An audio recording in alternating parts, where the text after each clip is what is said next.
Hello, hello. It is I. Some might call me a harbinger of love and peace and justice.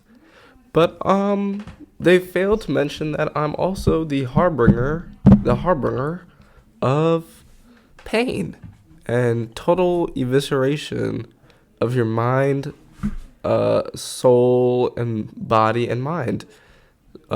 So don't mess with me. But anyways, I wanted to talk about. This is my. I think it's my fourth video or commentary video, whatever you want to call it. It's not really a video. It's just really just a slideshow with a voice. But anyways, I wanted to talk about a series I'm very much enjoying right now called Mashle. And I think that it's if you like shonen, you'll probably like this series. It has something for everyone. It's really comedic, like atmospherically. The series is extremely comedic, super funny. One of the funniest things I've read out of Shonen Jump in general, probably. But it also has a darker side to it and a lovable cast of characters. Let's start with like the comedic aspect. If you're looking for a comedy manga series with good fights and like that shonen vibe to it, this is the one. Like I mean, comedically, it's so good. Like each and every character is really well done, and then they also have like something. They have like a archetype about them that's that they play off really well.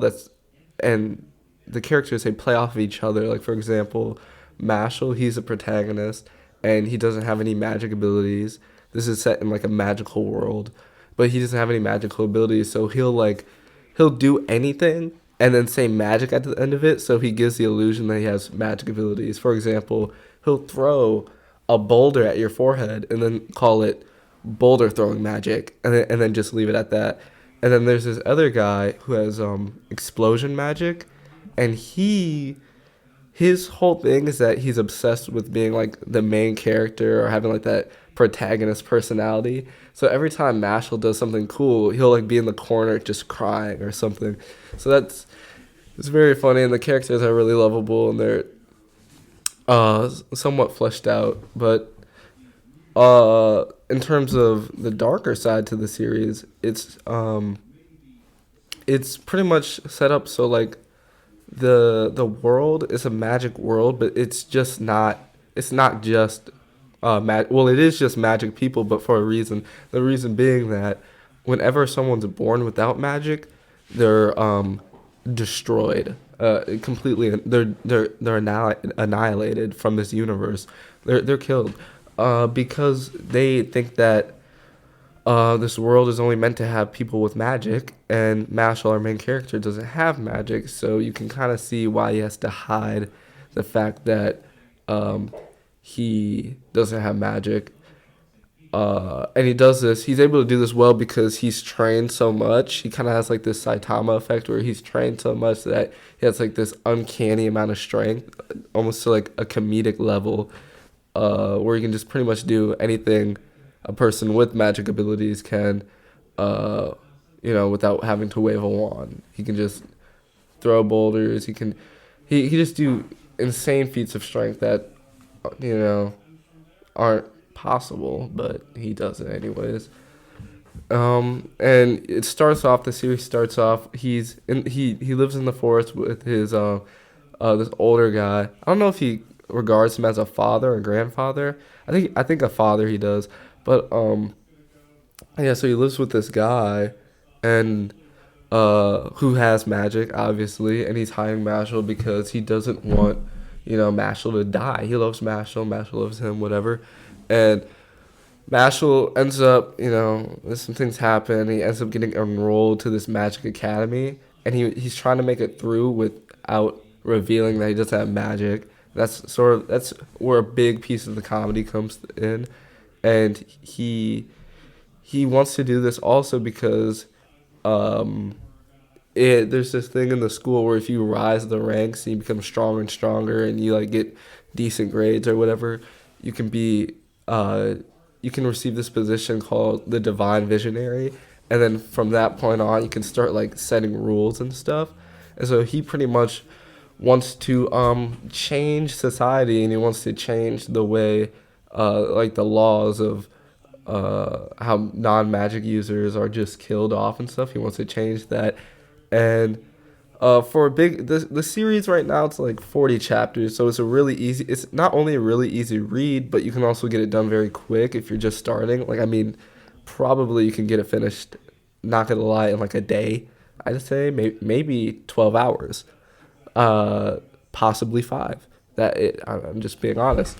But so yeah, it's a pretty easy read. And like I was saying, so Mashle, he's trying to, he wants to change stuff, yada yada yada.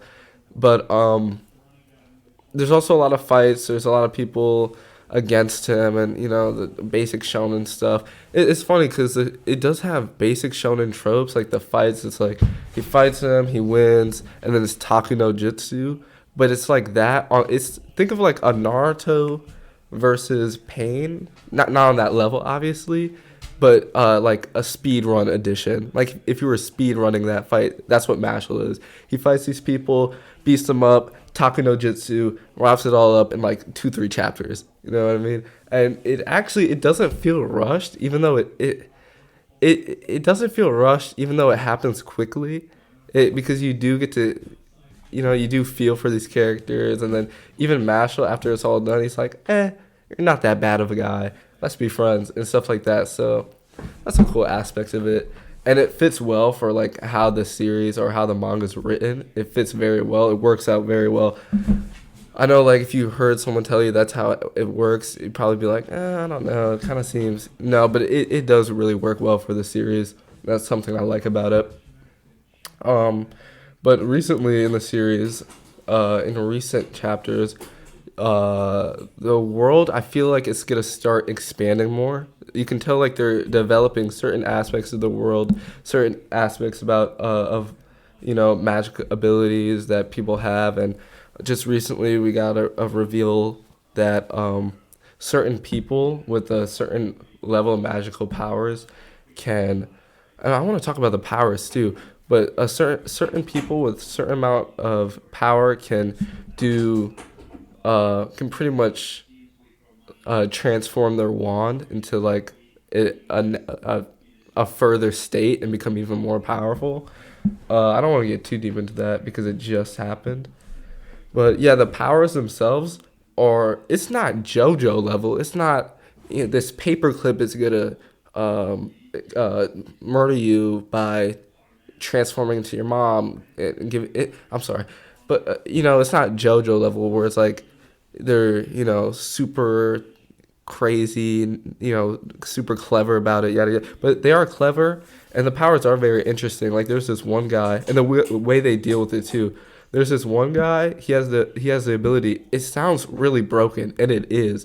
He has the ability to summon this giant puppeteer and transform you into a doll. Because he has like these invisible wires that move really fast, and if they touch you, you become a doll, right? And the Mashle, the way he deals with it is his reaction speed so fast that when one of the wires touches one side of his body, he takes his, like, for example, if a wire touches his right or his left shoulder, he'll take his right hand and tear off that wire. And then with his left hand, as the wire is hitting his right shoulder, he'll tear it off with his left hand. And that's how he bypasses it and proceeds to, win that fight. And so there are really cool ways around it. But yeah, the powers can get really interesting and seemingly broken. And the Mashle always finds like some way to defeat it.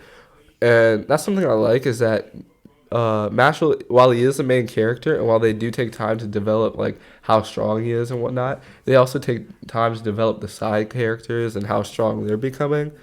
Like the dude I mentioned earlier with the explosion magic, he actually got a fight recently and it was really well done. I don't remember the specifics of it, but he kind of pro-played his opponent too. I think he tricked him. He said that, oh yeah, he like put down all like these mines, they weren't actually mines. We put down all these magical explosion circles and gave off the facade that they were mines. So the dude didn't want to touch them, and so he stayed within the circle of uh, what he thought were mines. He stayed within them and was just like, "Oh, you kind of made a miscalculation because I can just attack from here and beat you." But really, what they weren't actually mines. They were kind of like C4. They were on a timer, and so then like after like a couple seconds or whatever, then they exploded, and then he got caught off guard. He lost, and there's just really cool stuff like that. They're not. It's not JoJo level, but it's it's clever. It's nice. It's not brain dead all the way. And yeah, I really like the series. I think that if you like shonen comedy, this is perfect. It's an easy read. It's not not that you could probably, like I said, read it in like a day. Super fun, great characters, gender equality, um, and yeah, I really like it. And I think that if you're hearing this message, please read it. But I don't know why I did that. Okay, that's the end of my fourth video, and goodbye.